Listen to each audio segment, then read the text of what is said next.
अनिकेत मेहरा खानदान का छोटा चिराग था। उसके बड़े भाई और भाभी की अरेंज मैरिज हुई थी, जबकि अनिकेत को अपने साथ कॉलेज में पढ़ने वाली हरियाणवी लड़की नैना से प्यार हो गया। फिर अनिकेत और नैना की लव कम अरेंज मैरिज हो गई। नैना की शादी से पहले सबको उसकी जेठानी अनुराधा और सास लता के हाथ का खाना पसंद आता था, लेकिन जब से नैना ब्याह कर मेहरा परिवार में आई, घर के सभी लोगों को सिर्फ और सिर्फ नैना के हाथ का खाना ही पसंद आता। अनुराधा और उसकी सास वैसे भी अलग स्टेट होने के कारण उसे कुछ ज्यादा पसंद नहीं करती थी। एक रोज, वाह बहू, क्या स्वाद है तेरे हाथों में। कितना चटपटा और स्वादिष्ट खाना बनाती है तू। आहा, तेरे हाथ का खाना खाकर कोई नहीं कह सकता कि तू पंजाबन नहीं है। हाँ, बिल्कुल ठीक कहा पापा आपने। अरे इतना अच्छा खाना तो मेरी पत्नी अनुराधा पंजाबी होकर भी नहीं बना पाती। ये बात सुनते ही जेठानी जल भुन जाती है, लेकिन कहीं न कहीं उसे भी नैना के हाथ का खाना बहुत पसंद था।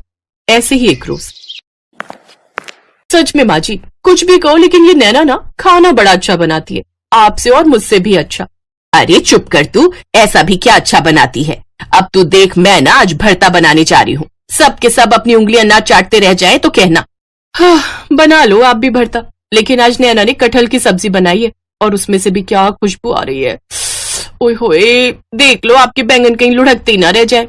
कुछ देर बाद सब खाने के लिए आते हैं। लता सबको बैंगन का भरता खाने को देती है, लेकिन तभी नैना भी कटहल की सब्जी लेकर वहां पहुंच जाती है, जिसकी खुशबू से ही सब बैंगन के भरते को एक तरफ कर देते हैं और नैना के हाथ का बना चटपटा कटहल खाने लगते हैं। वाह बहू वाह, ये कटहल जरूर तुमने बनाया है। जी पापा जी। वाह नैना, तुम्हारे हाथों में तो जादू है जो किसी भी बोरिंग सब्जी को स्वादिष्ट बना देती हो। सब बिल्कुल ठीक कह रहे नैना, सच में मजा ही आ गया। सच में आप सबको पसंद आया? Thank you so much. सबने उसके बने हुए कटहल की खूब तारीफ की और वो कुछ ही देर में चट भी हो गया, लेकिन लता के भरते को किसी ने छुआ तक नहीं। रहने दो माँ जी, आपके बस की बात नहीं है उस नैना को हराना। अब आप देखो मैं कल कैसे सबके लिए पंजाबी छोले भटूरे बनाती हूँ और सबकी वाहवाही लूटती हूँ। अगले दिन अनुराधा छोले भटूरे बनाती है। अरे बड़ी बहू, अभी तक तेरे छोले भटूरे बने नहीं क्या? बस माँ जी कुछ देर और अब बढ़िया खाना बनेगा तो समय तो लगेगा ही ना। आप चक्कर बताओ कैसा बना है। वाह, बना तो काफी बढ़िया है। चल अब जल्दी से परोस दे। अनुराधा सबको छोले भटूरे परोसती है। सब खा ही रहे होते हैं कि तभी नैना मंदिर से आ जाती है। अरे ये क्या भाभी, आपने छोले भटूरे क्यों बना दिए? मैं तो सबके लिए पाव भाजी बनाकर गई थी, वो भी नींबू डालकर चटपटा सा। ये सुनते ही उन सबके हाथ वहीं रुक जाते हैं और वो नैना से पाव भाजी लाने की जिद करते हैं। नैना जैसे ही पाव भाजी लेकर आती है, सब उस पर झपट पड़ते हैं। अब अनुराधा के छोले भटूरे एक तरफ रख दिए जाते हैं और सब पाव भाजी खाने लगते हैं। अरे वाह, क्या खुशबू आ रही है। थोड़ा और दो ना। हाँ है, लीजिए ना। वाह बहू, तू आई है ना तब से तो खाने पीने की मौज हो गई है हमारी। हाँ, ये सुनकर जेठानी और सास जल भुन जाती हैं। ना जाने क्या जादू है इस कमबख्त के हाथों में, जो इसके आगे किसी को हमारा खाना पसंद ही नहीं आता। अब आप ही बताओ माँ जी, क्या कमी थी मेरे छोले भटूरों में? कमी तो कुछ नहीं थी बहू, लेकिन फिर वो पाव भाजी के स्वाद के आगे जरा फीके थे। समझ में नहीं आता आखिर क्या जादू है इस छोटी बहू के हाथ में। ऐसे ही कुछ दिन बीतते हैं। एक रोज नैना का जेठ उसे बुलाकर कहता है, नैना नैना। जी भैया। नैना, कल मेरे बॉस और उनकी वाइफ डिनर पर आ रहे हैं, तो तुम कुछ ना अच्छा सा बनाकर तैयार करना। जी ठीक है भैया। क्यों जी, ये क्यों बनाएगी? मैं क्यों नहीं बना सकती? अगर मेरे बॉस नहीं आते तो तुम खाना बना लेती, मुझे कोई प्रॉब्लम नहीं है। लेकिन बात यह है कि मेरे बॉस और उनकी पत्नी खाने पर आ रहे हैं और ये मेरे प्रमोशन का सवाल है, इसलिए मैं कोई रिस्क नहीं ले सकता। तुम जानती हो ना, मेरे बॉस पक्के पंजाबी हैं और वो तो चटपटे खाने के बेहद शौकीन है। अगले दिन नैना खाना बनाकर तैयार कर लेती है। जेठ जी के बॉस अपनी पत्नी के साथ डिनर पर आते हैं तो सब उनका अच्छे से वेलकम करते हैं। कुछ देर बाद वो सब साथ में बैठकर डिनर करते हैं तो वो खाना खाकर तो बॉस बहुत ही खुश होते हैं। वाओ, क्या कमाल का खाना है। इतना अच्छा खाना तो मैंने बड़े से बड़े होटल में भी नहीं खाया। सचमुच बहुत ही लजीज और यमी खाना है। वाओ, तुम बहुत लकी हो शुभम, जो तुम्हारी वाइफ इतना टेस्टी खाना बना लेती है। अरे नहीं, ये खाना तो मेरे छोटे भाई की पत्नी नैना ने बनाया है। नैना हरियाणा से और इनकी इंटरकास्ट मैरिज हुई थी, लेकिन खाना बनाने में इसका जवाब नहीं है। नैना की तारीफ करने के कुछ देर बाद वो सब वहां से चले जाते हैं, लेकिन ये देखकर अनुराधा हैरान रह गई और वो अपनी सास से, अब तो हद ही हो गई माँ जी, पहले सिर्फ घर वाले लेकिन अब तो बाहर वाले भी इसके चटपटे खाने की तारीफ करते नहीं थकते। अब तो एक ही तरीका है इस बात का पता लगाने का कि आखिर वो खाना बनाती कैसे है, और वो क्या? उस पर नजर रखकर। अब वो दोनों उसकी जासूसी शुरू कर देती हैं। अगले दिन नैना रसोई में खाना बनाती है तो दोनों उसको चुपके से देखती हैं। अरे हट तो बहू, मुझे भी तो ठीक से देखने दे, हल्दी के बाद उसने क्या डाला। माँ जी मुझे लगता है नमक या मिर्च डाली होगी शायद। तेरे शायद के चक्कर में तू बाजी हार जाती है, अब हट परे, मैं देखती हूँ। दोनों देखने की कोशिश करती हैं लेकिन उनकी समझ में कुछ नहीं आ रहा था। माँ जी ऐसा करो, आप उससे जाकर पूछ ही लो कि वो क्या डालती है खाने में। चल चल, कल की आई लड़की से मैं पूछूं? बिल्कुल नहीं। अब वो दोनों सास बहू कभी कुकिंग शो के प्रोग्राम देखती तो कभी यूट्यूब पर रेसिपी देखकर खाना बनाने की कोशिश करती, लेकिन फिर भी वो वैसा खाना नहीं बनाना सीख पाती। इसलिए अब वो एक प्लान बनाती हैं। वो हर समय नैना के साथ ही रहती जिससे उन्हें पता चल सके, लेकिन इससे नैना इरिटेट होने लगी। उफ, जेठानी जी और माँ जी को आखिर हो क्या गया है, हर वक्त मुझसे चिपकी रहती हैं। और फिर उनके हाथ काम की बात लग जाती है। माँ जी ये जाटनी ना बड़ी चालाक है, आपको पता है जो मसाले हमारी रसोई में होते हैं ना वो तो ये डालती नहीं है, ये तो कोई अलग ही मसाले इस्तेमाल करती है। हैं? हे भगवान, कहीं ये कोई जादू टोना सीख कर तो नहीं आई और वही हम पर आजमा रही हो। चल अभी चलकर देखते हैं आखिर उसने उस डिब्बे में रखा क्या है, कौन सी चीज डालती है ये जिससे सब इसी के गुणगान करते हैं। अभी नहीं माँ जी, रात को। अभी अगर जाकर देखेंगे तो उसे हम पर शक हो सकता है, और क्या पता वो अपनी किसी जादू टोने से हम दोनों को बिल्ली या चूहा बना दे तो। हाँ हाँ हाँ हाँ हाँ, तू ठीक कहती है, रात में देखेंगे। वैसे भी मुझे नहीं बनना बिल्ली या चूहिया। रात को जाकर वो उन डिब्बों में देखती है तो उसमें मसाले रखे होते हैं जो बिल्कुल वैसे ही होते हैं। ये तो बिल्कुल वैसे ही मसाले हैं जैसे मैं लाती हूँ, फिर उनमें और इनमें आखिर फर्क क्या है? मैंने कहा था ना माँ जी, ये जरूर कोई जादू टोना करती होगी, अब तो इसकी सच्चाई सबके सामने लानी पड़ेगी। अगले दिन वो सबको हॉल में इकट्ठा करती है। तुम सबको पता है ये चाटनी ना हम सबके खाने में कोई जादू टोना करती है, जादूगरनी है ये, जादूगरनी। हाँ, ये आप क्या कह रही है माँ जी? हाँ तो बताओ, तुम क्यों मसाले का डब्बा अलग रखती हो? माँ जी वो पिसे हुए मसाले जो मेरी नानी माँ झज्जर में अपने गांव में पीसती हैं, अपने हाथों से धूप में सुखाकर। उन्हीं मसालों से खाने में इतना स्वाद और खुशबू आती है। उनके वहां पर खुद के ढाबे हैं जिसमें यही मसाले डालते हैं। और अनिकेत ने मुझे शादी से पहले ही कहा था कि पंजाबियों के दिल में उतरने का रास्ता चटपटा खाना होता है, इसलिए आप सबका मैं दिल जीत सकूं, इसलिए ये चटपटा खाना बनाकर खिलाती हूँ। लेकिन मुझे नहीं पता था कि मेरा ससुराल सिर्फ ससुराल ही नहीं, ये तो चटपटा ससुराल है, चाहे वो खाने में हो, जासूसी करने में हो या इल्जाम लगाने में। अब मैं नहीं रहूंगी यहाँ जहाँ मुझे सब जादूगरनी समझते हैं। माँ ये जो भी कर रही थी आप सबका दिल जीतने के लिए कर रही थी।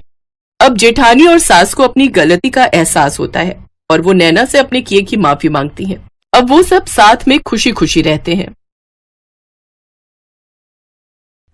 सौम्या को तीखी पानीपुरी खाने का बहुत शौक था। वो जब भी पानीपुरी खाती तो बहुत ही तीखे बनवाती। उसकी इस आदत को देखकर उसकी सास बहुत गुस्सा करती थी। भैया थोड़ी तीखी पानीपुरी खिलाओ। हाँ वो हरी मिर्च वाली चटनी वो भर दो इसमें। दीदी जी ये चटनी बहुत तेज मिर्च वाली है, आपसे खाई नहीं जाएगी, मैं तो ये जरा सा ही मिलाता हूँ। खिला दे भैया, हमारी बहू तीखे पानीपुरी ही खाती है, बहुत शौक है इसे मिर्च मसाले वाले तीखे पानीपुरी खाने का। हाँ अब है बढ़िया तीखा पानी। अब ऐसे ही रोजाना जब भी गली में पानीपुरी बेचने के लिए आओ तो मेरे लिए अलग से तीखे बनाना, ठीक है भैया? हाँ हाँ दीदी जी जरूर, अब से मैं याद रखूंगा। धीरे धीरे ये बात सबको पता चल गई कि सौम्या को सचमुच हद से भी ज्यादा तीखे पानीपुरी खाने का शौक है। एक दिन सौम्या एक फंक्शन में गई। वहां पर एक पानीपुरी वाले भैया सबको अपनी पानीपुरी खिला रहे थे, पर किसी को भी पानीपुरी का स्वाद नहीं आ रहा था। सौम्या भाभी अब आप ही अपने हिसाब से बढ़िया पानीपुरी तैयार करवाओ, भैया तो लग रहा है फीकी पानीपुरी खिला रहा है।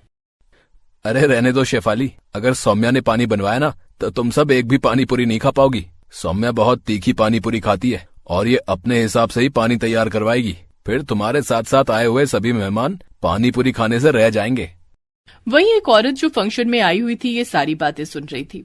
वो उनके पास आई और बोली, कितना भी कहो मेरे से ज्यादा तीखी पानीपुरी कोई नहीं खा सकता। मैंने बड़े बड़े रिकॉर्ड तोड़े हैं, बहुत से तीखी पानीपुरी खाने वाले कंपटीशन में मैं जीत चुकी हूँ, मुझे कोई नहीं हरा सकता। मुझे लगता है सौम्या जी मेरे से ज्यादा तीखी पानी पूरी नहीं खाती होंगी। हाँ भाभी, स्वीटी आंटी सचमुच बहुत तीखी पानी पूरी खाती हैं। इन्होंने तो बहुत सारी प्रतियोगिताएं भी जीती हैं, जिनमें तीखी पानी पूरी खाकर इन्होंने बहुत से इनाम जीते हैं। अच्छा, आपसे मिलकर बहुत खुशी हुई, पर आप मुझसे कंपटीशन करने से पहले ये बात कैसे कह सकती हैं? अभी तक मेरा और आपका कोई कंपटीशन ही नहीं हुआ है। तो कर लेते हैं कंपटीशन, वो तो मैं ही जीतूंगी, परिणाम भी मैं तय करूंगी और पानी पूरी का पानी भी मैं ही बनवाऊंगी सबसे तीखा। ठीक है, आप बड़ी हैं, मुझे आपकी शर्त मंजूर है। अगले हफ्ते सोमवार के दिन हम कंपटीशन रख लेते हैं और जीतने वाले को सबसे महंगा वाला स्मार्टफोन गिफ्ट होगा। वैसे भी मैं लेटेस्ट स्मार्टफोन लेने ही वाली थी, सोच रही हूँ इनाम में मिल जाएगा तो मेरे पैसे बच जाएंगे। ठीक है आंटी जी, अब प्रतियोगिता में ही मिलते हैं। सौम्या स्वीटी आंटी से प्रतियोगिता के लिए हाँ कहकर घर आ जाती है, पर उसकी सास उस पर गुस्सा करने लगती है। बहू, अगर तुम प्रतियोगिता में हार गई तो तुम जानती हो तुम्हारा फालतू का नुकसान हो जाएगा। इतना महंगा स्मार्टफोन उसे मुफ्त में दे दोगी। तभी तो मैंने इस प्रतियोगिता के लिए हाँ की है। मेरा भी मन है कि मैं एक बढ़िया नया फोन लूं। अब मैं तुमसे कब से कह रही थी कि मुझे स्मार्टफोन दिलवा दो, तुमने तो दिलवाया नहीं। मैंने सोचा मैं खुद ही ले लेती हूँ, और अब जब सामने से ऑफर आ रहा हो तो भला मैं मना कैसे करती। और माँ जी, क्यों आपको अपनी बहू पर विश्वास नहीं है? आपको पता है ना मैं कितनी तीखी पानी पूरी खाती हूँ। ये प्रतियोगिता तो मैं ही जीतूंगी, बस आप मुझे अपना आशीर्वाद दो। सौम्या प्रतियोगिता के लिए तैयार थी। वो अपनी सास और पति नीरज के साथ सोमवार के दिन एक रेस्टोरेंट में पहुंचती है। वहीं स्वीटी भी अपनी कुछ सहेलियों के साथ वहां पहुंच चुकी थी। स्वीटी और सौम्या तीखे पानी पूरी खाने की प्रतियोगिता शुरू करती हैं। स्वीटी को लग रहा था कि उसने पानी इतना ज्यादा तीखा बनाया है कि सौम्या एक भी पानी पूरी नहीं खा पाएगी। पर ये क्या, सौम्या तो झटपट झटपट सारे पानी पूरी खाती जा रही थी। आपको नहीं पता कि आज आपने किससे पंगा ले लिया। ये मेरी बहू है, सबसे ज्यादा तीखे पानी पूरी खाने वाली बहू। मेरी बहू का इनाम तैयार रखना। स्वीटी ने अपने हिसाब से पानी बनाया था, हद से ज्यादा तेज और तीखा मसाला। कुछ ही देर में स्वीटी की तो आंख और कान से धुआं निकलने लगा। पर ये क्या, सौम्या तो पानी पूरी खाना रोक ही नहीं रही थी, और आखिरकार सौम्या तीखे पानी पूरी खाने की प्रतियोगिता को जीत जाती है। मजा आ गया, इतने चटपटे तीखे पानी पूरी थे ना। कमाल का पानी बनाया था आपने स्वीटी आंटी। वैसे मेरा लेटेस्ट फोन जो इनाम में मुझे मिलने वाला है, उसके आप मुझे पैसे ट्रांसफर करेंगी या खुद खरीद कर देंगी? तुम पसंद कर लेना, मैं पैसे दे दूंगी। Okay, no problem. नीरज में सोच रही थी, आप ऑनलाइन बोल रहे थे ना वो लेटेस्ट आया एक फोन, हम वही ले लेते हैं। आंटी जी मुझे अकाउंट में पैसे दे देंगी। सौम्या की बात सुनकर उसकी सास और पति दोनों उसके साथ हंस देते हैं। उस समय स्वीटी आंटी का मुंह सचमुच देखने वाला था।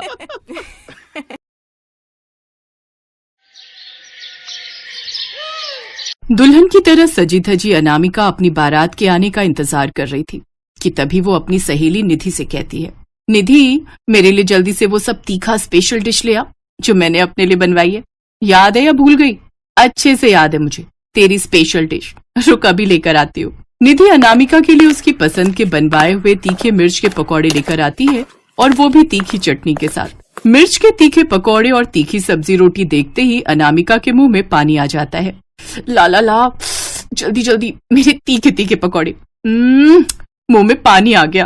तभी वहाँ उसकी माँ सुमन भी आ जाती है। आज के दिन तो तीखा खाना छोड़ दे बेटी, नहीं तो विदाई के समय मुश्किल हो जाएगी। माँ, अब आज मेरी शादी है, आज तो मुझे मत टोको। अच्छा ठीक है, आज खा ले, लेकिन ससुराल जाकर अब ये तीखा खाना और बनाना छोड़ दे।